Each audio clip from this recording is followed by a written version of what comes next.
what's kind of been the reception overall from the legacy manufacturers that you've chatted with? Have they been excited about the product line that we have? Let's walk through the journey that these companies go through. So I'm a big Fortune 500 company, and I'm trying to get an autonomous solution. Well, I didn't really have a software part of my company before, so now I have to go either build a software part of my company or outsource it to somebody. And previously, it had just been sort of general purpose coding houses. So nobody specialized in this type of thing. So they probably went out and tried that. That didn't work. They tried hiring people. That didn't work. So generally, when they come to us, they have a really well-formed idea in their mind of what they need. And they've probably got a spec that's really well thought out, but it's the execution on it. That's the difficult thing to do.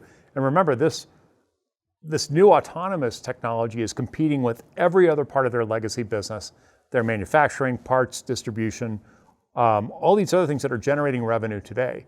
So there are often political fights that they have to go through to get funding for these efforts. Whereas it's much easier to say, well, we're working with this partner to get it done.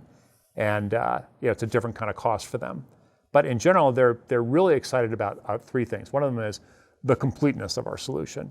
We have both the foundational driving part of it, which is making the robot go where it needs to and complete a mission. We've also got a front-end app to configure it and tell it what the mission is. And we have a back-end app that helps them do asset monitoring and tracking. So how much of it they'll use is sort of up to the customer, but the fact that we've thought through the process from the configuration all the way through to the asset management and everything in between is what they really get excited about.